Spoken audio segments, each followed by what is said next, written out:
Pemirsa, kita lanjutkan. Semakin menarik, kita akan berbicara dari sisi ancaman. Ketika bicara sisi ancaman, tadi sudah disampaikan di awal, terdapat sebuah institusi di Indonesia, Badan Siber dan Sandi Negara, bukan Sandi Nasional. Jadi berbicara tentang negara. BSSN tentunya memiliki peran sangat besar dalam konteks siber ini. Tadi kita sudah bincang-bincang. Maka di segmen 2 ini kita coba akan sentuh bagaimana sih ancaman ini. Tadi protokol ditembus dan kita bisa off semua yang namanya komputer ya. Bicara BSSN, adakah di negara lain yang Mas Pugu ketahui kolaborasi di antara lembaga seperti ini untuk berbicara tentang bagaimana siber ini tidak dijadikan sebuah alat kejahatan? Yang paling terkenal tentunya Five Eyes ya. Ada National Security Agency di Amerika, kemudian ada lembaga-lembaga sejenis di Inggris, di Australia yang mereka bekerja sama. Di situ pun terjadi semacam pengkhianatan juga. Jadi terjadi maksudnya gimana tuh pengkhianatannya? Seperti ketika Amerika dia mengharvest informasi-informasi dari negara-negara sahabatnya sendiri karena dia butuh itu. Itu yang kemudian menjadi ramai kan misalnya. Jadi benar sekali yang tadi disampaikan Pak Pratama, adanya suatu kemampuan yang lebih unggul dari yang lain sehingga kolaborasi pun penuh istilahnya saling tidak percaya. Itulah kenapa dunia ini sangat-sangat anarki. Dunia siber itu sangat-sangat anarki. Siapa yang menguasai teknologi yang paling canggih, paling terbaru, sehingga dia bisa menembus atau mengendalikan yang lain di dunia siber ini. Menyerang ataupun mencuri. Menurut Mas Pugu, negara mana sih yang paling hebat? Wah, kalau Persisat kebetulan saya itu mungkin Pak Pratama lebih tahu kalau soal yang paling hebat ya. Orang bisa bilang misalnya Amerika, tapi dia juga jebol juga misalnya. Hanya dengan kontraktor, orang swasta, kasus Snowden misalnya. Itu kan sebetulnya yang dicuri kan juga data. Pencurian data itu kan salah satu bentuk kejahatan siber ya. Walaupun tekniknya itu karena dia memasukkan orang. Jadi tidak selalu juga serangan itu kan macam-macam. Mungkin kalau secara teknis Pak Pratama lebih tahu persis. Tapi betapa dahsyatnya cara-cara mendapatkan informasi atau menyerang satu negara di bidang siber itu macam-macam. Bisa kita pasang alat di tempat orang, bisa diserang dari jauh, bisa juga orangnya itu masuk, bisa merekrut orang yang ada di suatu organisasi atau suatu negara sehingga ini terkonfirmasi nih ya Pak bahwa sebenarnya seperti inilah kira-kira kondisinya. Iya, jadi begini, kalau kita berbicara masalah siapa yang paling kuat di bidang cyber gitu, ini saya susah ngomongnya. Kenapa? Karena di atas langit itu pasti ada langit lagi. Gitu. Di atas kemampuan suatu negara pasti ada kemampuan lagi. Belum tentu juga suatu negara yang dia memiliki teknologi yang sangat hebat, dia menjadi negara yang nomor 1 dalam bidang keamanan. Belum tentu negara juga yang peringkat nomor 1 di Cyber Security Index itu adalah negara yang paling kuat gitu. Nomor 1-nya Singapura loh ini sekarang kita gitu. Singapura ya. Belum tentu mereka juga paling kuat karena beberapa kali perusahaan Singapura juga bisa dihack gitu. Nah, artinya apa? Artinya ini kita berbicara masalah awareness gitu. Nah, security awareness ini yang sebenarnya kurang dimiliki oleh kita, oleh para pemimpin kita. Sehingga apa? Sehingga kesadaran untuk mengamankan sistem teknologi yang kita miliki itu masih kurang sekali. Nah, ketika kurang akibatnya apa? Akibatnya sistem kita menjadi lemah. Gitu. Orang berpikir bahwa investasi kepada security, pada keamanan itu adalah investasi yang membuang-buang uang gitu. Ya kan karena memang keamanan nggak menghasilkan uang gitu. Tapi keamanan akan menjaga suatu institusi bisa menjalankan tugasnya dengan baik dan menghasilkan profit baik itu uang ataupun apapun lah itu gitu. Nah, ini kadang-kadang kurang disadari gitu. Oleh karena gini, Mas Prat, maaf saya potong. Ada sebuah perumpamaan. Kalau keamanan diterapkan, maka kenyamanan hilang. Memungkinkankah ini diterima secara salah oleh publik Indonesia? Ya, zaman dulu emang kayak gitu. Zaman dulu ketika teknologi belum berkembang dengan baik, teknologi belum berkembang dengan pesat seperti sekarang ini gitu. Memang kadang-kadang teknologi itu sangat menghambat. Contohnya misalkan di KBRI kita untuk mengirim suatu berita yang berklasifikasi rahasia itu harus ke kamar sandi, ada petugas komunikasi di sana, kemudian memberikan suratnya, kemudian di sana akan dikirimkan, harus memasukkan kunci dan lain-lain. Butuh waktu lama dan kadang-kadang bahkan tidak terkirim gitu karena ada kendala teknis komunikasi begitu ya kan. Tapi kan sekarang sudah beda gitu. Teknologi itu bisa membuat user itu menjadi mudah gitu. Jadi kerumitan terhadap pengamanan itu harusnya menjadi back end dari suatu sistem tersebut. Di depannya user akan menggunakan sistem tersebut secara biasa saja gitu. Nah ini kadang-kadang yang kurang disadari oleh pembuat sistem keamanan gitu. Ini kan setidaknya bicara teknik sadap. Berkaitan. Salah satunya penyadapan. Gitu. Ya. Dulu handphone gitu ya kan yang kita pakai ini kan gampang sekali untuk disadap gitu. Kadang-kadang ditambahin suatu sistem aplikasi gitu sehingga tidak bisa disadap. Sebenarnya tidak semua hal bisa disadap sih, cuma dia bisa baca apa enggak masalahnya kan. Nah, ketika dipasang aplikasi pengamanan ternyata ribet. Harus pencet kunci dulu, harus create kunci dulu gitu. Kemudian ketika ngomong ternyata kualitasnya nggak sebagus telepon biasa gitu. Akhirnya user males. Nah, itu yang disebut tadi tidak nyaman. Tidak nyaman gitu. Padahal itu menjadi tidak aman akhirnya. Nah iya, tapi itu dulu sebenarnya gitu. Tapi karena sekarang para pengambil keputusan, para pimpinan itu udah merasa bahwa itu ribet lah gitu. Akibatnya apa? Begitu ada tawaran ini ada sistem yang bagus nih, paling ribet lagi nggak usah lah gitu. Gitu akhirnya sekarang. Sekarang gini yang menurut saya agak riskan ya. Sangat mudah sekali dipenetrasi itu mungkin adalah dunia diplomatik ya. Salah satunya Mas Pugu ya. Nah yang Mas Pugu pernah tahu di dunia Mas Pugu lah ya berkaitan dengan hubungan internasional. Apakah para diplomat ini menyadari tidak bahwa dirinya itu sangat rentan sekali dalam penyadapan?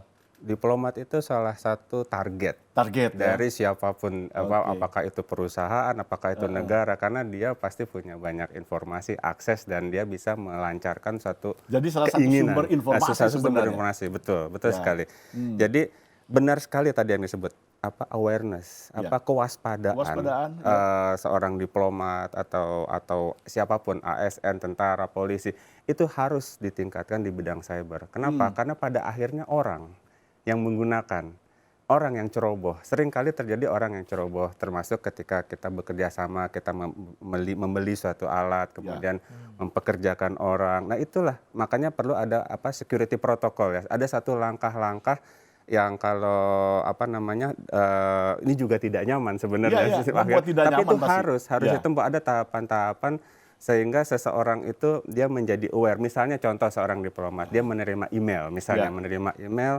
tapi ada istilah phishing ya misalnya. Jadi itu untuk memancing dia memberikan data-data passwordnya misalnya. Yang saya ambil contoh yang sederhana, mungkin kayak rumit-rumit biar Pak Pratama. Jadi nanti kalau itu kena, ya sudah, dia jebol sudah. Informasi apa yang ada di email dia mungkin semua sudah ketahuan. Bahkan mungkin bisa komputernya diambil alih, mungkin bisa seperti tadi dimatikan, diambil datanya. Nah, kewaspadaan ini nomor satu. Seharusnya kita ya Indonesia misalnya atau pemerintah itu juga mulai memberikan suatu kayak semacam mungkin bisa pelatihan atau sertifikasi sehingga semua aparatur pemerintah itu waspada ya, apalagi diplomat di luar negeri. Mereka harus melalui satu pemahaman tentang bahaya ancaman itu. Memang rasanya ini siber ini unik, tidak terasa. Data sudah hilang habis, tidak terasa itu. Ini kalau menurut saya Pak Pugu ngomongnya terlalu halus ini. Ini terlalu halus gitu. Sebelum sampai phishing gitu. Sebenarnya mereka itu para diplomat kita sudah menggunakan email gratisan. Itu 95% mereka itu menggunakan email gratisan. Kenapa mereka menggunakan email gratisan? Karena email yang disuplai dari Kemlu kadang-kadang suka bonceng, attachment-nya kecil, nggak nyampe, ada kendala gitu. Akhirnya apa? Balik lagi ke menggunakan yang gratisan itu. Nah, ketika kita menggunakan email gratisan, apa yang terjadi?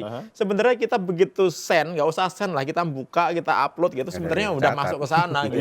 Jadi nggak ada security udah nggak ada sama sekali. Artinya gitu. Yang kita bicarakan ini kan bagaimana sebuah sistem ini kita bangun dengan benar gitu ya. Iya, gitu. Sistem komunikasi, sistem apapun.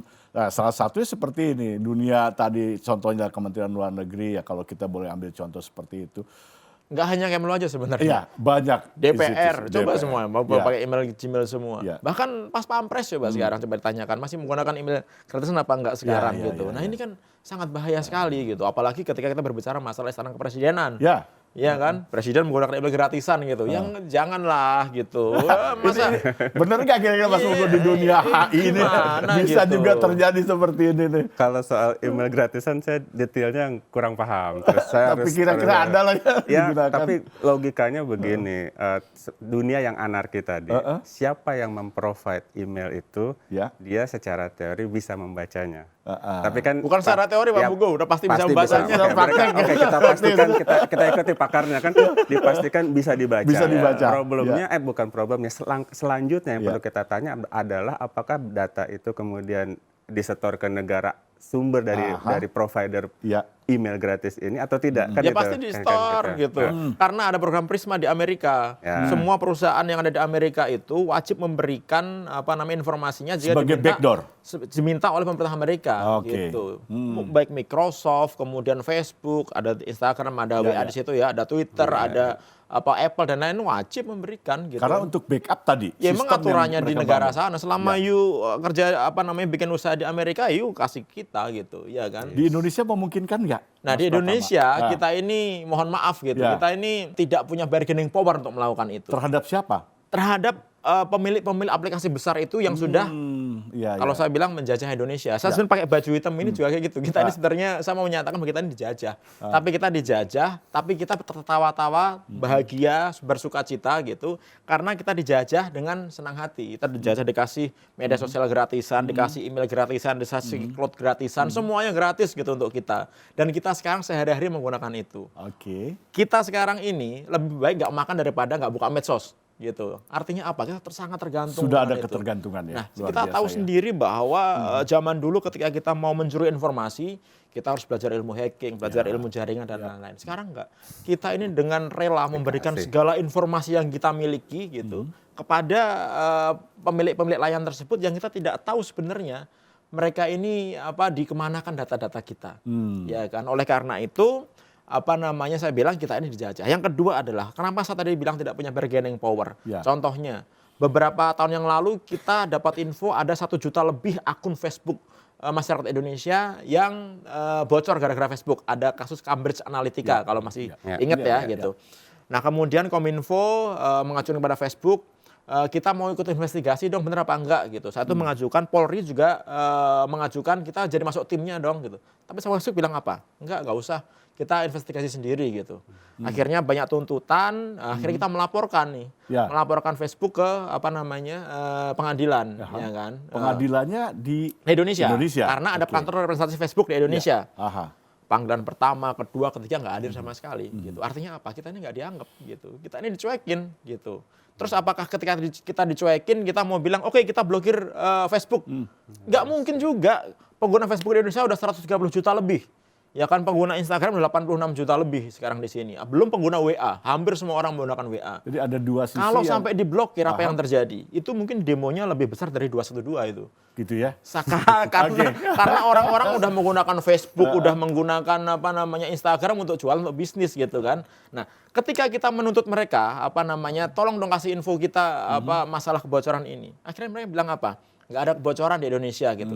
Dan kita hanya bilang apa? Oh ya sudah, terima kasih. Gitu loh. Nah, ini Ini kan jadi masalah nih gitu. Tadi soal bahwa akan terjadi demonstrasi malah lebih besar. Iya. Tapi ini pernah terjadi di Mesir ya. Oh, Mesir, betul. Oh iya, Dari si Arab Pak Spring. Mas Pugu. Ya, Ini betul. kan penggunaan siber.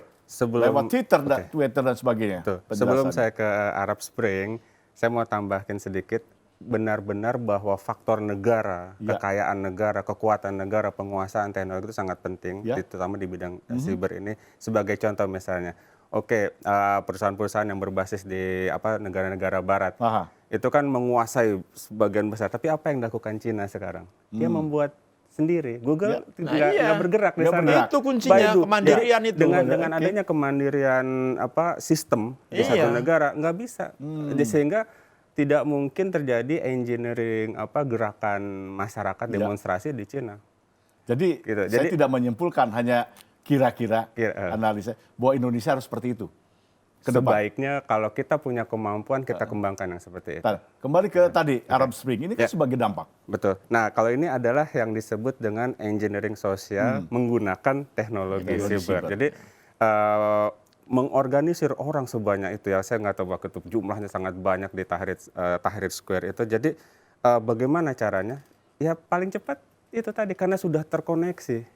Jadi infiltrasi media sosial yang begitu cepat digunakan oleh masyarakat di seluruh dunia, di suatu negara, seperti kita tadi sudah 60% misalnya menggunakan internet, bahkan mungkin dari 60% ini mungkin 55% atau 60% seluruhnya menggunakan media sosial, mendapat informasi, kemudian terprovokasi, melakukan satu tindakan, terjadilah tindakan itu. Ya, Dan sebenarnya di negara kita juga terjadi hal yang sama, di mana koordinasi kegiatan, kemudian yang paling penting lagi adalah penyebarluasan informasi.